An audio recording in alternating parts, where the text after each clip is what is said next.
All right, Jeff Zimmerman here with the legend, the newly Hall of Famer in a couple weeks, Ricky the Hitman Hatton. How you doing, Ricky? Great, yeah, fantastic, wonderful achievement. Still scratching my head. Actually, incredible. Yeah, you still got a full head of hair too. Man, what was the feeling like when you got the call that you're going into the Hall of Fame here in a couple weeks? Done a lot of good things in my career. I'm sure most people have been inducted, but I think Hall of Fame is something we never believe we can become a world champion, do we? You know what I mean? You never believe you're going to have your names up in lights in Vegas. You know, you never believe all these things. And but I was very fortunate to do that, and I was happy to go into retirement. You know, with everything that I'd done and everything I've achieved, and I thought those achievements, them awards, were a thing of the past, to be honest with you. But what a phone call to get from Ed Brophy saying that I've been inducted into the Hall of Fame, and I think I speak for most people that have done. When you first start off, you know, in Manchester, on the outskirts of Manchester, on the council estate, you know, when I first laced my gloves on as a 10-year-old and watching Sugar Ray Leonard and Muhammad Ali, Evander Holyfield, you know, Roberto Duran, Thomas Hearns, Marvin Hagler, you know, all them people, to think that my name is going to go alongside theirs. You know, it's don't bear thinking about. You know what I mean? I do have to pinch myself, and you know, and scratch my head sometimes and say, "Wow, really? Is this actually going to happen?" But no, I felt very humbled. You know that you know, we've had so many great fighters from the UK, and there's only been a handful gone into the Hall of Fame, and to think if I'm one of them, wow, yeah. So well deserved. And you know, I followed your career from afar, and I mean, what you did here in America, and we'll get to that in a second, though, Ricky. But talk about that first world title against Kostya Tszyu at home. You know, pound for pound, great, and he doesn't come out for the 12th round. I think that was the one that was probably me greatest win of me career. I mean, to be a world champion is an unbelievable achievement, you know. But I got the chance to fight the one who had all the belts. I mean, it was for the IBF that title, but he'd previously won all the belts. You know, he was universally recognised as the #1 in the weight division, and I think he was #2 pound for pound in any weight division at the time. And Frank Warren didn't really want me to fight him at first. You know, I went to the #1 contender, and he said, "I think we can go for another option here, Ricky. You know, because he was the murderous right hand puncher, and my defense wasn't the best, and I used to get cut. You know, and Frank was trying to talk him out of me. I said, no. I went in the game to try and become the best in my weight division. I said, you know, I want to fight him. So I think reluctantly Frank put the fight on, and I think me and Billy Graham were the only ones that thought we could win. And to have a champion as formidable and as respected, to quit on his stool at the end of the 11th and go, no more, I've had enough, no more, in my hometown of Manchester. I think that was my greatest win, you know, and no one thought I could do it, bearing in mind Kostya Tszyu's style, punching power, and my style.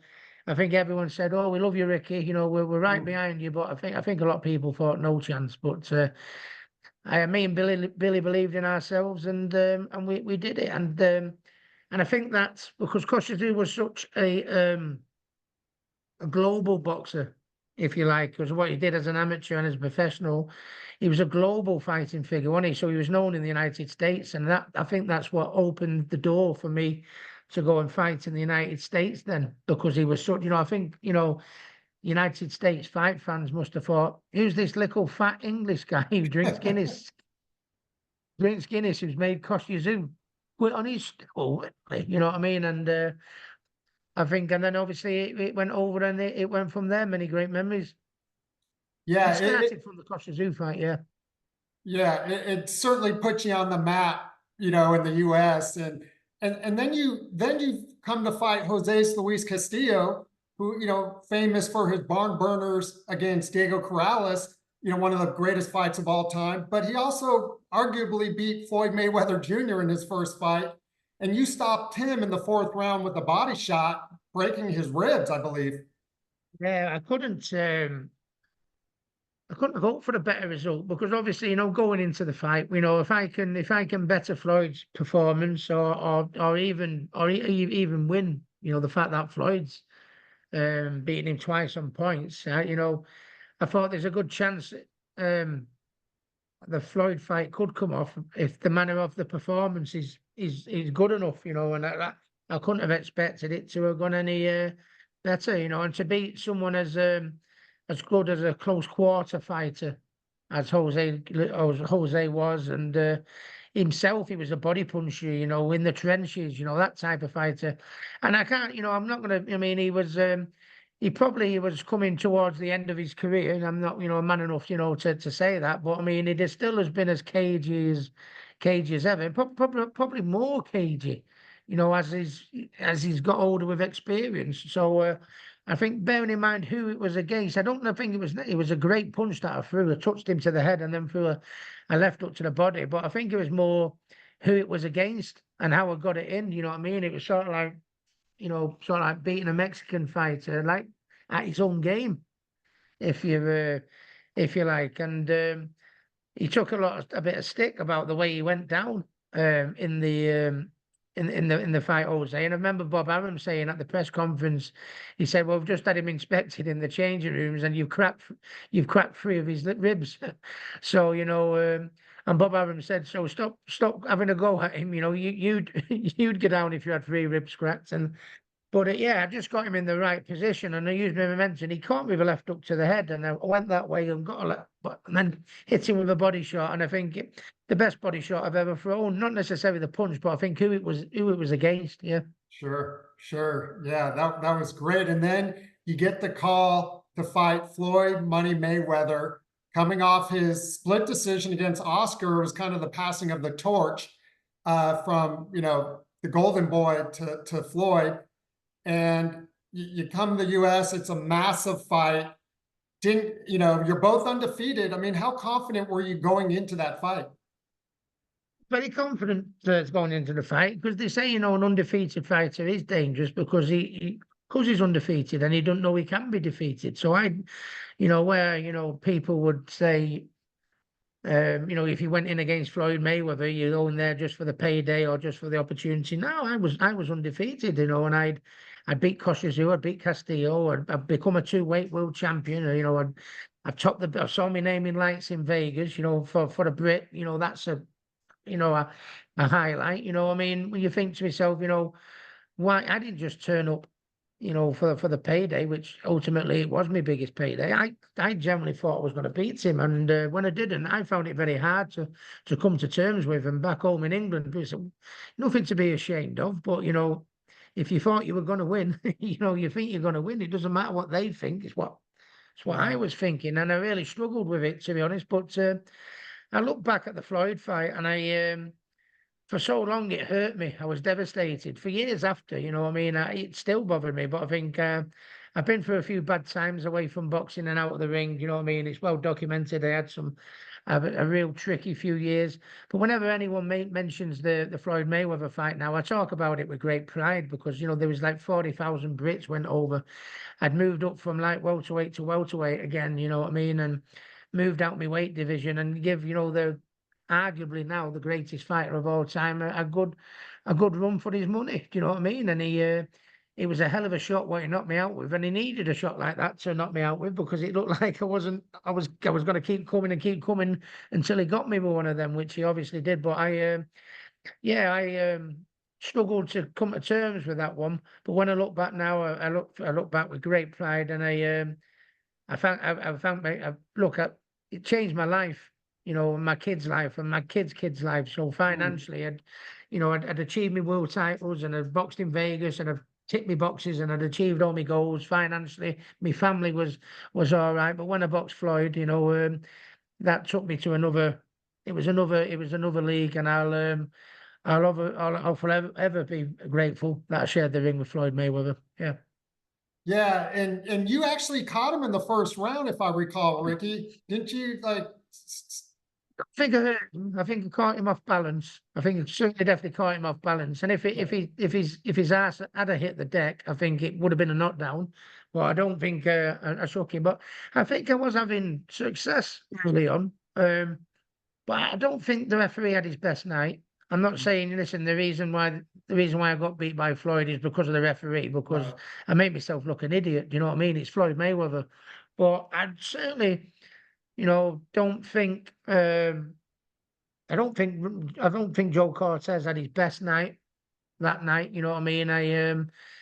I look at the fights with mine and Castillo where Joe stood back and let us stand off and fight inside.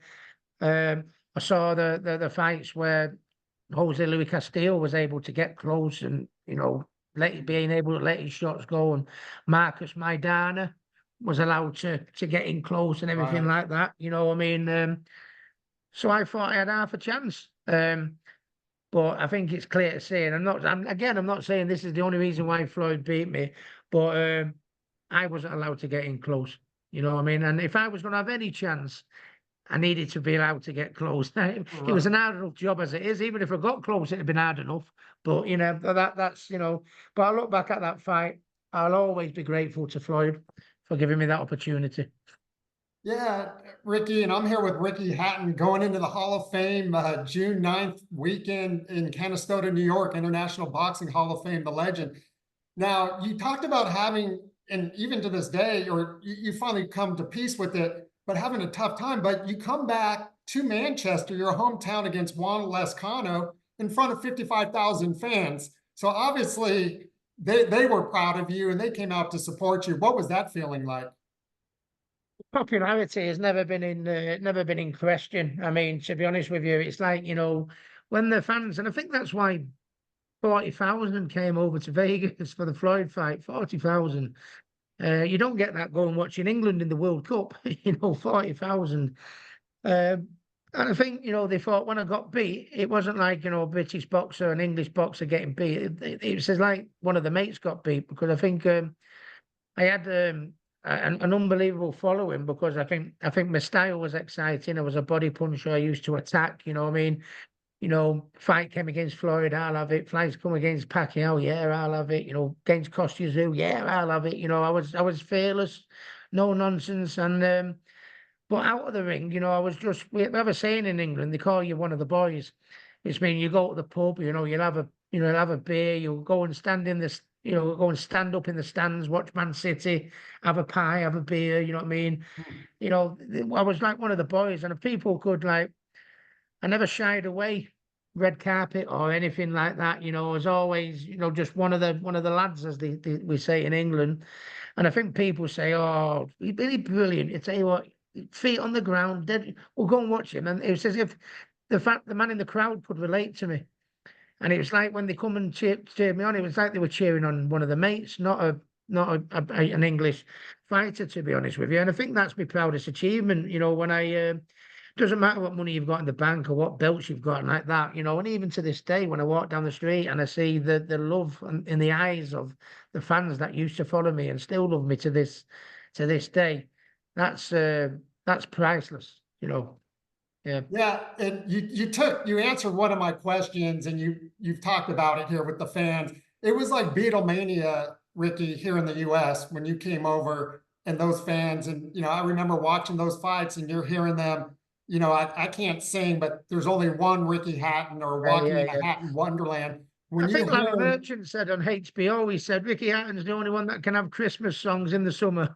There's only one Ricky Hatton, and yeah, and it just rattled through. I mean, whenever I was staying in the casino or wherever I had to come to the casino for an interview for the fight or the press conference or the weigh-in or whatever, I just walk. They take you through they say the MGM Grand. You go through the kitchen, down the back corridors, so you don't have to walk through the casino.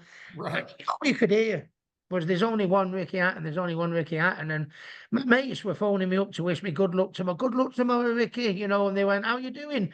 We'll do a little bit better when they get beer in the MGM Grand. They've run out of beer, it was like I mean, if I could go in Michael J. Fox's time machine and turn the clock back and go and sit in the crowd with everyone and watch it, I think that would be something special because everyone just said it's the best holiday they've ever had, the best time they've ever had, you know. And even though it ended in defeat, I look back at that as one of my best moments now, my best achievements. You know, it was something else. And I think I might speak for Floyd, but because I went to the Floyd's fight against Manny Pacquiao, which is obviously Manny and Floyd is a bigger fight than Floyd and Ricky, but the atmosphere was unbelievable, but I still don't think it was as big as mine and Floyd's.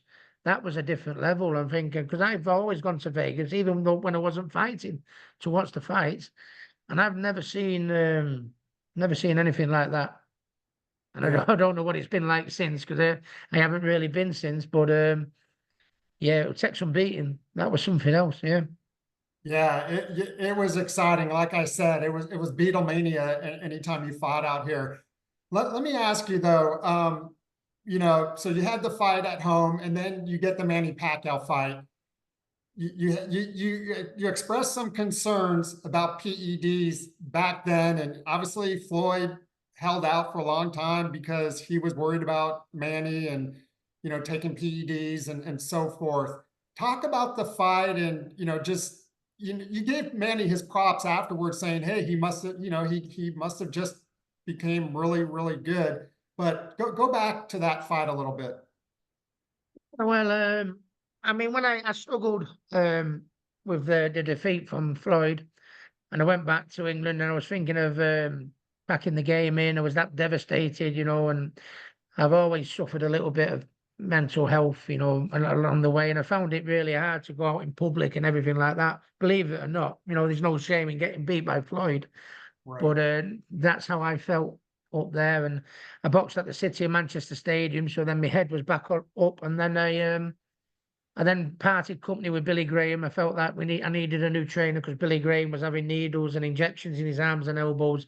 He couldn't finish training sessions. So ultimately, I fell out with Billy, who was one of my best friends and lifelong best friends and trainer, had been there all the way. Then I boxed Paulie Malignaggi and Nolan Liam Gallagher, the Oasis. They're my heroes. They carried the belts in, and it was a good performance. But then when I fought Manny Pacquiao, I think.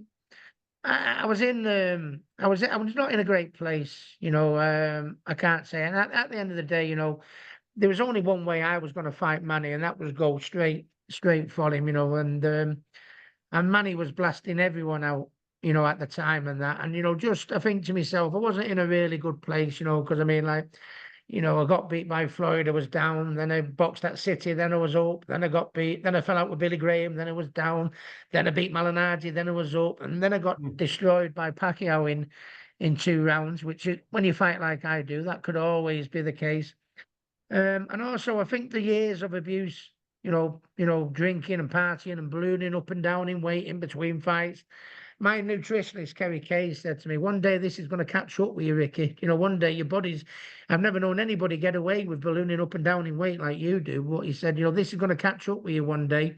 And I think round about the stage of the Malignaggi fight and the Pacquiao fight, I could just feel that distance, you know, maybe, you know. So I think, you know, the fact that I'd had so many fights and I'm not the most defensive of fighters and I was ballooning up and down in weight, and the fact that I wasn't in the best frame of mind, there was every chance that could have happened to me. You know what I mean? And he was blasting everyone out at the time. But ultimately, that meant when I got destroyed in 2 rounds, that meant I had to retire from boxing now. You know, so then shortly after that, I fell out with my mum and dad. My relationship split up. So in the space of like 12 months, you know, I was sat in my house and I thought to myself, well, I've no Billy Graham, I've no mum and dad, you know, I've no girlfriend anymore and I've no boxing. So I went through a really bad period through that time. But to come out the other end now, you know, when I think to myself, I nearly took my life, you know, look what I've done since. I've seen my son my son turn professional. I'm a granddad now. You know, see me granddad, you know, a granddad now. My 2 daughters are coming along beautiful. I did an exhibition couple of Novembers ago against Marco Antonio Barrera. I had a wonderful documentary that came out telling me my life story. And I've been inducted into the Hall of Fame. Look what I would have lost out on, you know. So coming out of the other end, and being inducted into the Hall of Fame, I feel very blessed and humbled. So do you think though PEDs came into play at all with Manny, Ricky? Don't know. It's not for me to comment, and Yeah, it's sad. It's not for me to really to comment because I don't really know. He was. I mean, I was pretty much similar weight, like welterweight. But I mean, it was impressive. How we went up to light middleweight. And beat people like Antonio Margarita and Miguel Cotto, who was yeah, light middleweight. De La Hoya. I mean. And it's on the night you could physically see that the size different, but he could go, and it's not for me to comment. Only Manny and the team know what happened there. But it was devastating for me, to be honest. But I always knew that could be happening because I thought I've seen better days, me. But when the fight got offered, I performed well against Malignaggi, and the fight come along. I thought, yeah, well, who knows? Maybe we can turn it on for one last go. He's coming down to my weight like welter. You know what I mean? So and it wasn't to be. But when at the time, when you think that the only two people to beat me were arguably the two greatest of all time, arguably most people would say that. So the fat little Brit didn't do bad. yeah. What about today, Ricky? What specifically Ryan Garcia and Devin Haney, PEDs, Ryan got popped for it after the fight, after a devastating win that nobody thought he can, do against Devin leading up to it, all the stuff that was going on. What are your thoughts around that whole situation? Comment, to be honest with you, that it doesn't look. I mean, because you think the other guy was the stronger, but Garcia, and he come in a few pound heavier, didn't he? You know what I Yeah. mean? So and I think that's wrong, to be honest with you. Whether you're whether you're taking anything or whether you're not taking anything, to come a couple of pound heavier, when you're making championship weight and you're coming 3 pound heavier, believe you me, that makes a huge amount of difference, no matter what you're taking. So I think that was the big mistake. But Ryan Garcia, even though he come in heavier, he still won the fight. So his stock goes up, his profile goes up, and everything like that. So in many respects, you could say job well done. But it's only he can answer it. Do you know what I mean? To be honest with you, it's all these rumors were flying about with Manny. Didn't look good. You know what I mean? Yeah. And all the rumors are flying about Ryan. No coming in, weighing in heavy, not coming on the weight. That don't look good either. But only they know. We're just forever guessing, aren't we? Yeah, not a good look for boxing, that's for sure. But and we'll wrap it up here in a minute, Ricky. And I appreciate the time, longtime fan of yours. So this is definitely an honor. But let's end it with some quick hits, though. You have another Briton, another Brit over there. Fury just went up against Usyk in a heavyweight battle, of the last decade or so. Great fight. What was your thoughts on that fight? And would a rematch look any different? Tyson's my mate, isn't he? He's a Mancunian initially from Manchester and pal of mine. And it's been a great journey for Tyson to see him, when he beat Klitschko and then he fell from grace. He was in a bad way, mental health and, in a bad way. And I think he went up to 23 stone, you know what I mean? And then eventually got to turn his life around and got it back, and then he had the Wilder fights, and which great trilogies. When we look at trilogies through boxing, you're not going to see many better ones than that, to be honest with you. Yeah. Absolutely brilliant. But yeah, then his fight came against Usyk, which we've been waiting for forever and a day. I think that's the bad thing for boxing, isn't it? We have to wait too long for the fights. Spence Crawford, Fury, Joshua, Fury, Usyk. You know what I mean? We need to get the boxing needs to, with all these YouTube fights coming along, and mixed martial arts versus rappers, and rappers versus YouTubers, and misfits versus misfits. I don't blame anyone with it. Their world can exist. Them fights can still exist, but I think boxing, the big fights need to be made for the sake of boxing, and they did the other week with Tyson and Usyk, and it was a great fight, to be honest with you. I thought Usyk just pinched it, to be honest with you. Mhm. Not by much. You know, it's open to interpretation. Some people like the attacking style. Some people like the boxing off the back foot, you know. So it was that close a fight. Everyone's always going to have their own views and opinion on it. I just thought Tyson, my mate, might have held his ground a little bit more, you know, rather than box off the back foot, you know, like he was doing, because he did have a reach advantage, he did have a size advantage, he did have a weight advantage. He's so talented. You know, he can box southpaw, he can box orthodox, he can fight up close, he can fight on the retreat. He's such a versatile fighter, Tyson. And you think for the difference in size, for Usyk to be the one on the hunt, putting the pressure on like that, I thought maybe he could have still gone on the back foot, but held his feet a little bit more, hit him harder. The minute he held his feet a little bit, he caught Usyk with an uppercut that hurt him, you know. So um, maybe these are the things he can put right in the rematch, you know, because he's a very, very clever thinking fighter.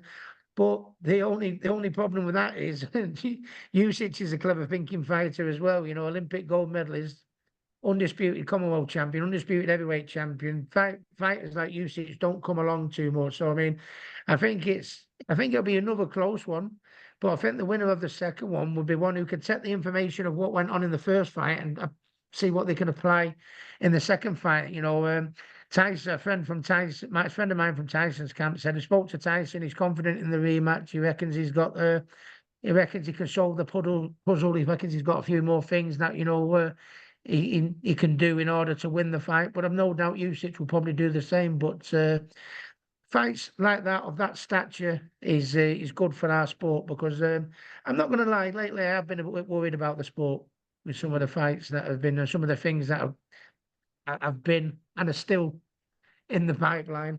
But as long as boxing will still be like that, as long as big fights like this are made, aren't they? Would you rather see the rematch, or would you rather see Fury Joshua finally square off? Oh, I don't know, to be honest with you. I think in many respects, as a Brit, because that would be the biggest British fight in history.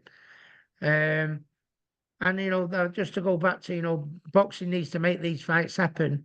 Back in the UK, we've been waiting for this fight, Fury and Right. AJ, for about 10 years.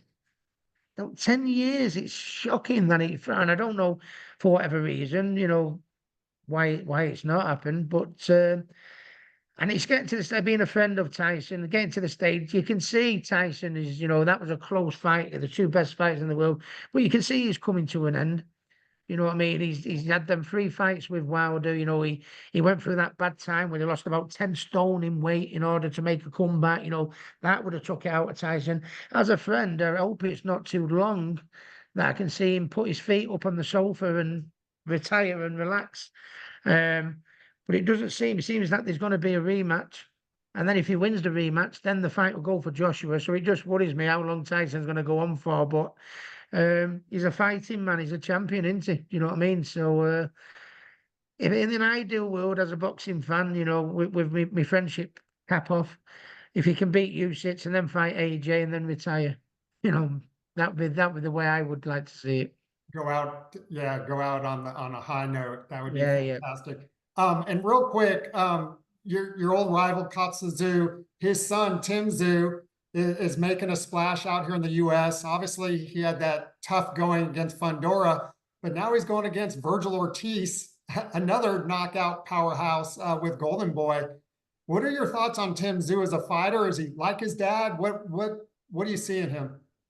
Well, he's a mirror image of his dad. When I look at my son Campbell, who's obviously not at that level, yeah, but oh, it's like looking in a mirror. It's like a mirror image, and the way he fights, style-wise, it's really, really good.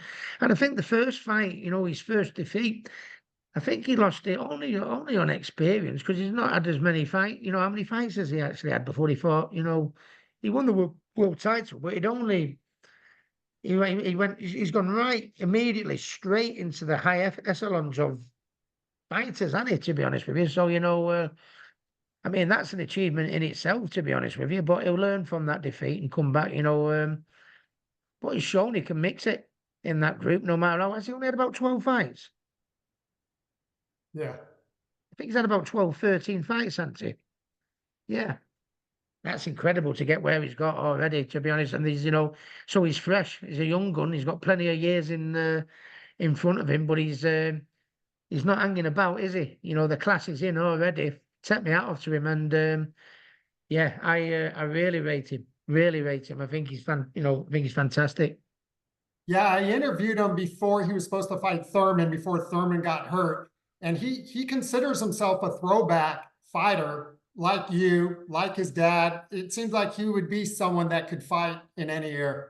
Yeah, it is. To be honest with you, Frank Warren, when the fight with Kostya Tszyu was made, Frank Warren told me, I don't think we should take this one, because my defense wasn't too clever and I kept getting cut into back early in the day.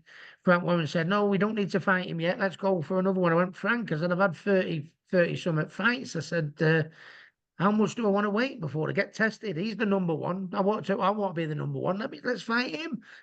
And that's what I did. I got me win against, and then I fought Louis Collazo for the welterweight title, moved up to welterweight, and Billy Graham told me, no, you shouldn't do that, Mick. You shouldn't do that. You're not big enough.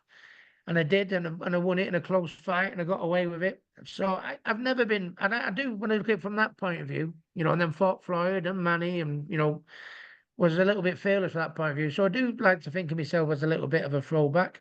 And the fact that Tim Tszyu has come straight in, a couple of fights, and then he's straight in there, world title level. He is a throwback like his dad.